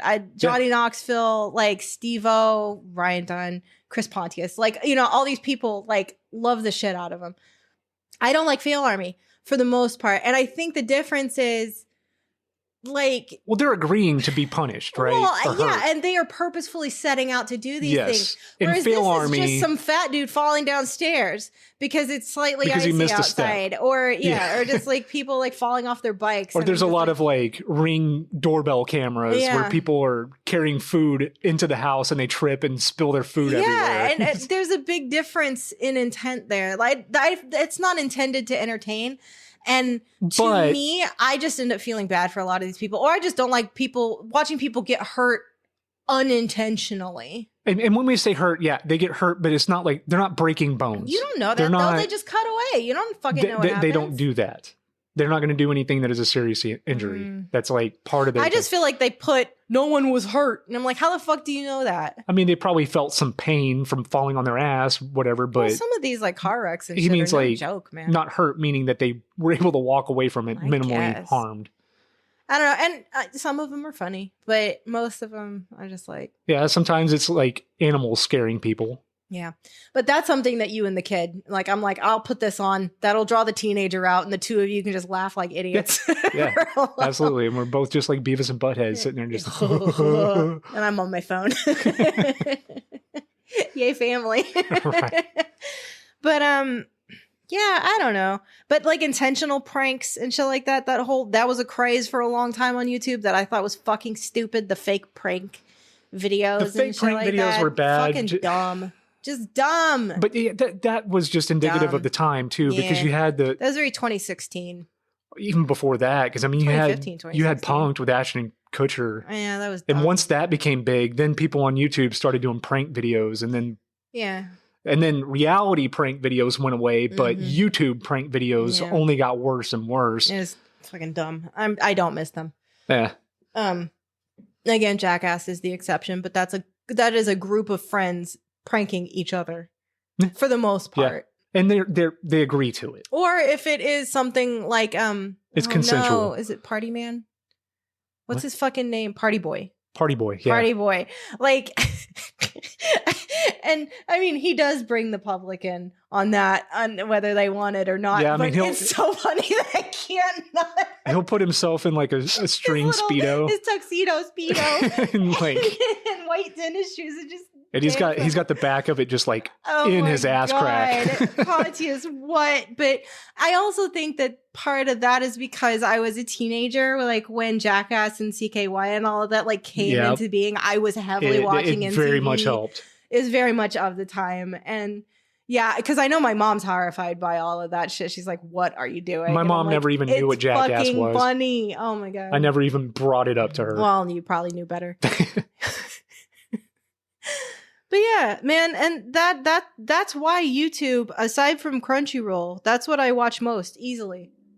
Like, Yeah. it doesn't matter what I'm in the mood for, there's something there.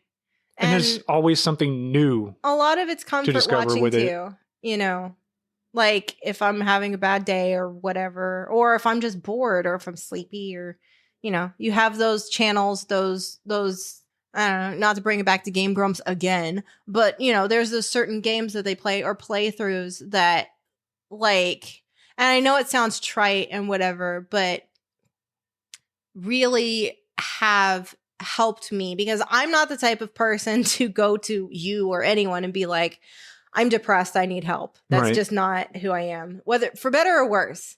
But I'll put on their Danganronpa 2 playthrough and I'm like, no, this is good. Yeah, Like that is comfort. It's comfort food Yeah. for your brain. I love it. It's great. You know, and for me, my takeaway from YouTube is basically that, you know, we created this rudimentary tool that in its inception really wasn't necessary. I don't know. Oh, Long Johnson. Is that what the kitty cat dance? Come on. It wasn't that this thing was going to, It wasn't impactful and life changing. Right. but it became this thing where so many creative people have afforded people that had weird hobbies or something that they think, I feel weird having this hobby. And then you find out, oh, there's hundreds of channels Yeah. with people with the same weird hobby. So maybe I'm not so weird. Yeah. And, you know, that you can find communities to interact with. And just like I said earlier, you can find creative outlets that you just didn't even know that you were interested in Yeah. pursuing. And now you're like, you know, I'm going to look more into this. yeah, I can't wait till it gets warmer outside. So, Yeah. so now I can get these tools and We can go to estate sales, which is something Yes. you and I like to go buy antiquing and cheap go to broken estate sales or furniture whatever. and then make it new And see what you do. try to 'Cause- sell it. Yeah. I wouldn't have that type of passion if it weren't for YouTube, Right. for that specific hobby. Right. You know what I mean? But yeah, I just think that it's really nice that it evolved into this tool hmm for humanity to use for, like I said, I've used this thing to learn how to fix parts on my old car, Right. you know, Yeah. go out and replace headlights and things like that. Just little things that maybe you weren't taught as a kid growing up, because my parents didn't teach me how to do shit. Really. They didn't teach me how to fix anything. They didn't teach me how to, Oh, my mom taught me some shit. So every once in a while, I got to go and watch a YouTube video on how to Yeah. fix something around the house or how to do a project. And it's very beneficial. But then at the same time, I can watch people get kicked in the nuts, you know? Well, it's also one of the last places, as far as I'm aware, especially because we don't have cable or anything like that. Music videos, which are something that were big when we were teenagers and whatnot. That's where I go to watch. You know, I'm not going to talk about Ed Sheeran too much, but like, you know, there's music videos. We will do an episode And, on music for sure. Well, but I've learned a lot of Japanese through watch because I like a lot of like Japanese rock, Hyde in particular, and Yoshiki and stuff like that. And I've learned, you know, it exposes you to things that you, like you said, from hobbies to music to all of these different things that I never would have known about otherwise. Yeah. You know, Absolutely. And, you know, it also these days, you know, if there's a celebrity that you have an interest in or whatever, they probably have a YouTube channel. Sure. To some level or another. Yeah. Like bands that I listen to all have YouTube channels. They'll post like, you know, rare acoustic sets, things that they, you know, and it's just another way to interact with things that you love. Like, where the fuck else are you us, you know, these two dipshits in Texas, where are we going to see a Shaka Punk music video? Right. Yeah, exactly. There's so many different artists out there that are international or they're in another country that you probably never would have found out about or figured out or whatever. But if not through Spotify, but still. Yeah. And now you have access to their music videos and their content that they put. And I'm an old enough bitch that I like that shit. I like music videos. All right. I think, that pretty much covers, God, yeah. At least in our daily lives. I mean, there's things that we've watched that we've fallen away from. Yeah, no, there's new things that we've discovered recently. We went into that with, you know, beer meets food. That's something that we discovered very recently. Current obsession right now. Yeah, I will say that they're definitely, now that we're, you know, it's 2024 now. It is. So some of these channels, and I'm going to use Angry Video Game Nerd as an example. I used to love this guy. Not that I hate him now anymore. James Rolfe, he's a good guy. Like, I don't have any problems with him specifically. I have a problem with the character. This thing started in 2006. Yeah. It's stale as fuck now. He is well in his 40s. He is still doing this character, and it's just, I can't, this is that thing where we had channels we loved and we just stopped watching. Cinemassacre is something that I used to watch every day. You did. I'd get home from work, I'd watch whatever video he had, but I just can't watch this fucking character anymore. It's to the point where it's sad. Well, you can tell his heart's not in it anymore. Exactly. He's got kids now that he's dealing with a family, and I don't know why the fuck he's still doing this character. Money? I guess, but maybe the audience needs it. Somebody out there needs it, but it isn't for me anymore. So that's just an example of. Well, and we're getting to the point now where I wouldn't be shocked if we found, and I haven't heard anything, but we're getting to the point now where people who have been on the platform for 10 plus years are starting to retire. Yeah. You know, Matt Pat, who we used to watch, and he's fine. Game Theory was another one that we watched because he's cutting back. Tom Scott is another one, a big guy who is retiring. You know, we've had these people who have been in our lives forever. I mean, we stopped watching Game Theory years ago. I mean, to be honest, we watched it for like 6 months. It got tired for me, and then I know it was some really people repetitive. And so I got tired of it. But I mean, not shitting on Game Theory, for fuck's sake. No, if that's your thing, do it.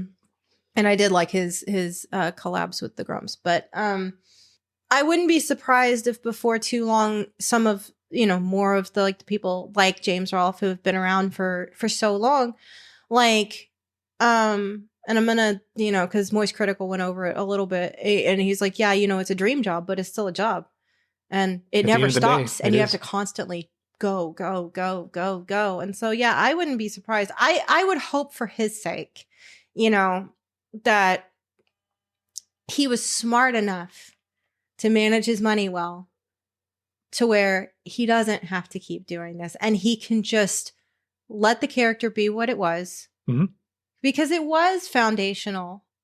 And it was highly influential in the creation of just adding characters into YouTube channels, because at least as far as I'm aware, that was the first one that Anything like that, especially. Right. The Angry Video Game Nerd was the first thing that I found where I was like, oh, okay, these are channels. Yeah. This There's isn't just put into some this. kid fell off a skateboard. This isn't, just somebody making fun of this person. This isn't the cat This is an making a actual weird like noise. entertaining scripted thing. Right. Much like a sitcom. Yeah. And it was highly influential. There were tons of copycats out there trying to refer capture back that to the lightning in a bottle. Mousecapade Grump episode about how those did not do well. But I think YouTube is a wonderful thing. I know that it's got its problems, just like any other tool Everything of technology. There are creators out there that have a problem with it. I understand their problems and I feel for them. It is hard to create something that you enjoy and keep that momentum going if you have a company that is kind of roadblocking you here and there. And you also have like a lot of people depending on you, like not just whoever your editors or whatever are, but all the people who have been watching you for a long time, so I get the pressure has got to be immense. Not rocking the boat is essential to these creators continuing on. Like you said, they have now editors, they have families, they have mouths to feed. Yeah. They have people that rely on them to not say the wrong thing and get their channel canceled or blocked by YouTube or demonetized. That's just a level of hell that I don't even want to have to deal with. Yeah, I'm really curious to see what YouTube will be in the future because it does feel kind of like a changing of the guard to a point where some of the older channels are like, okay, I'm going to go live life now. And maybe it's for the best. Yeah, they better clear the fucking way because I'm making my YouTube channel Go out on a this year. high note. Don't sit around and wait until you're stale as fuck. I definitely think Matt Pat did the smart thing because his numbers, like Game Theory's numbers and all the different theory channels are still fucking pulling in like crazy numbers. Yeah. And from what I understand, he's just walking away and he's handing it over to the crew. Well, it'll still continue. He just won't be in it. Yeah, he won't be hosting anything anymore. But he has, a family. He'd like to see them. Yeah. So fucking do it. Most people with families do. Yeah. And he wants to try other things. And that's fantastic. Yeah. Whatever it is, don't let yourself get pigeonholed into anything. And remember at the end of the day, because people were asking Charlie, Moist Critical, if he was going to retire because he's been on for like 12 years or 13 years or something. And he was like, it's always been fun to me. It's never been a drag. Right. When it stops being fun, I'll quit. Yeah. That's the best way to look at it. When you're not having fun creating, and then that's the same thing with this podcast. I mean, this podcast is, yes, I'm here to entertain you guys. I want to help you get through your day a little easier if you can, because I'm one of those people that sit at my desk at work listening to podcasts. Yeah. I know how important it is to have entertainment and a distraction to get you through your day. Yes. Especially when you just don't want to be there. In the fucking world we live in. Yeah. Yeah, it's hard. It's not getting easier. And if I can alleviate some of that stress and just give you a little bit of entertainment, that's what I'm here for. Mm-hmm. But at the same time, I'm doing this for me too. Like, this is for my own benefit, my own mental health, my own personal develop, see where I can take it.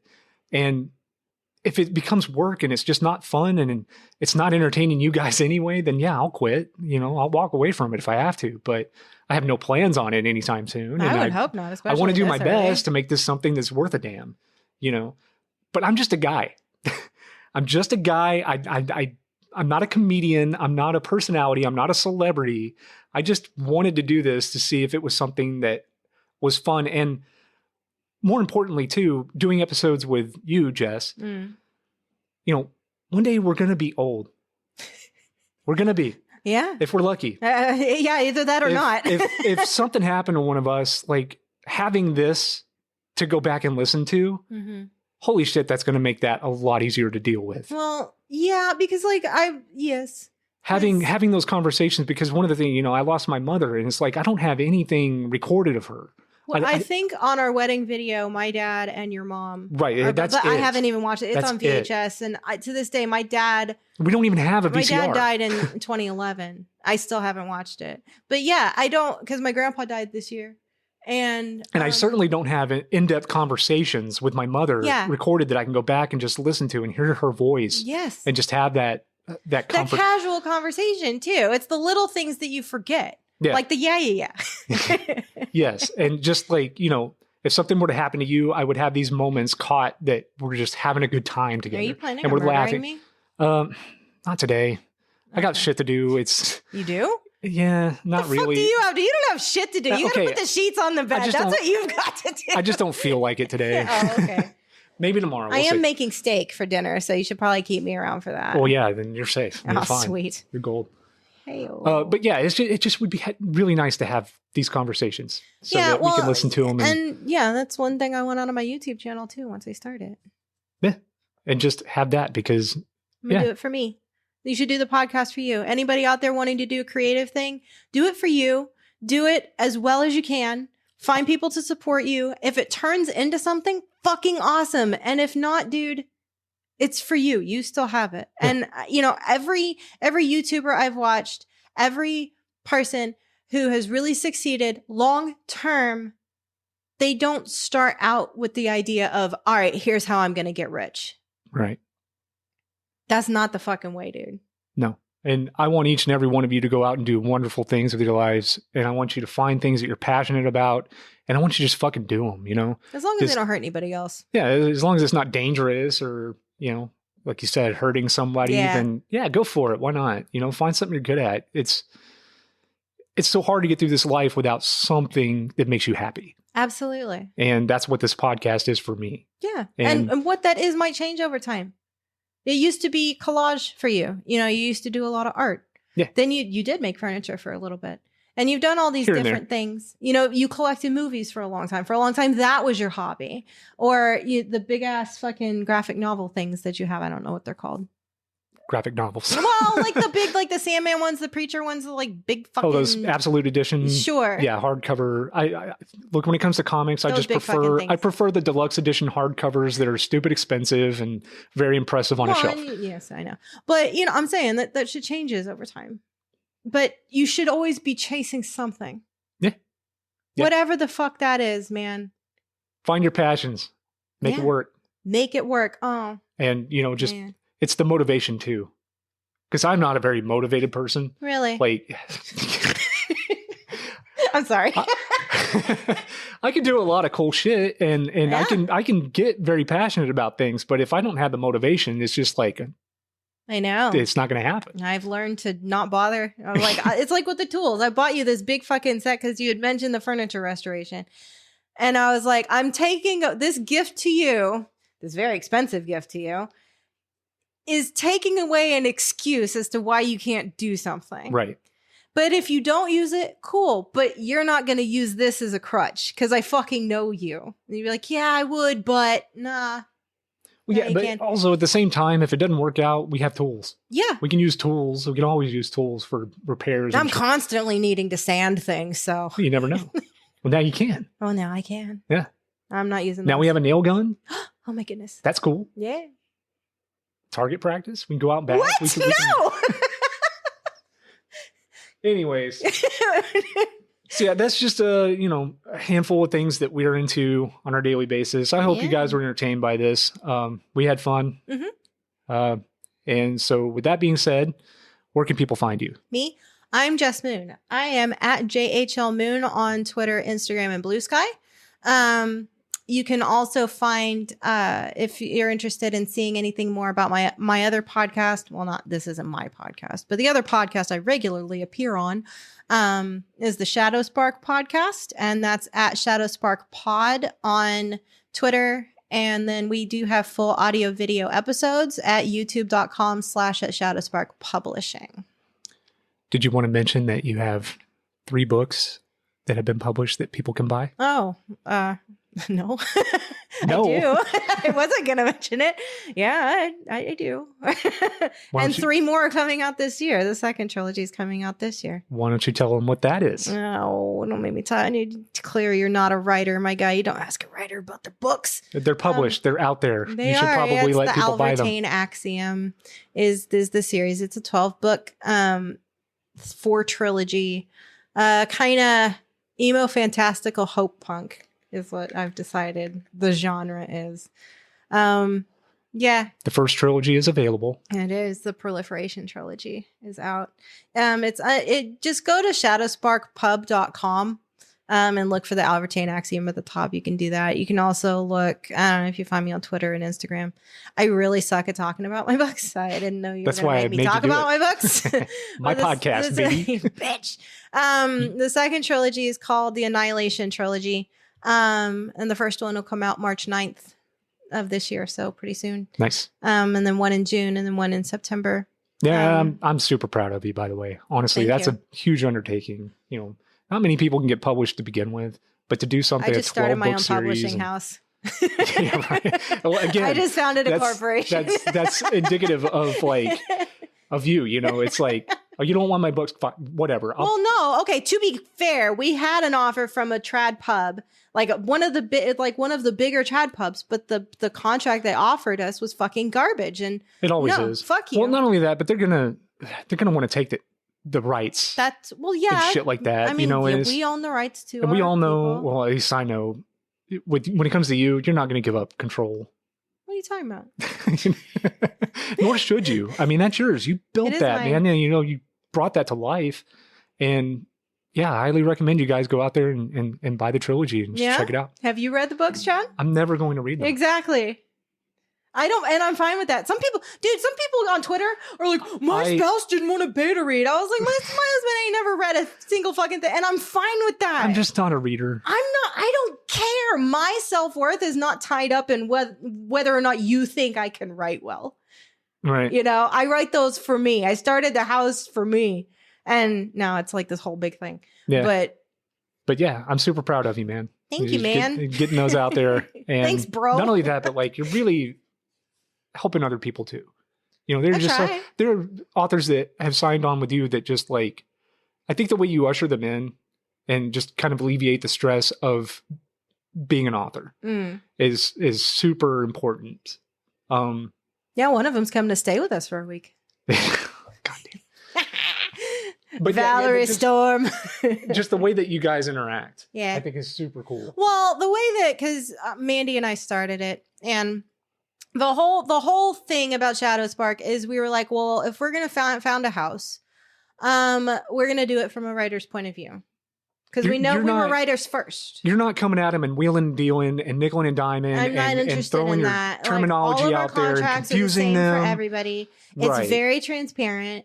I'm not interested in, like, we don't even take the majority of royalties, you know, which is, I'm not getting into the fucking like that aspect of publishing, but that is not usually the case. Our approach has never been to maximize profit, but rather to build relationships with our authors. Well, and to maximize their voice. Absolutely. Because you've had authors that have signed with you and moved on. Yeah, sure. And we return rights immediately because, yes, due to legal reasons, we do own the rights to the works that are contracted with us. Right. We hold those rights. But no, someone leaves. I'm never, ever, ever going to. I don't like the fact that we have to own the rights. Like, that's icky to me. I realize why. Right. But at the end of the day, for all that it's my company and I own the rights, it's not my fucking work. That is your life work. And if you ever want to, absolutely. And we maintain good relationships with authors who are no longer with us. That makes it sound like they died. They didn't. They just wanted to self-pub or do other things. And that's totally cool. And I will absolutely revert rights immediately because I would never fucking do that. Like, I don't know. I would. Well, I think out of everything, you wouldn't want that done to you. No, everything we structure from our point of view. The way you would want to be treated. Yeah. And I think and it's we've incredible. got a fucking house of weirdos, and I love them. Yeah, and each of them are so, like, yes, they are weirdos. They're very fucking weird. But you know what? They're different levels. Different levels of weird, and they're all uniquely weird. Yes. And they're all fucking amazing. But you know what? They're all fucking passionate about what they do, and they're loyal as shit to the house. And they all work hard to help the house succeed too. Yep. We are definitely a collective that has come together. And it's because of your approach. Well, if you approach them like any other publishing house, they probably wouldn't give a fuck. Nor should they. Exactly. So vanity presses, other presses, there's a dime a dozen. There are a million out there. Ain't no one like us. For better or worse, Shadow Spark stands alone. And we like it that way. All right, everybody. Thank you for listening to the show. We'll catch you next time. Mwah, mwah. Bye. Bye.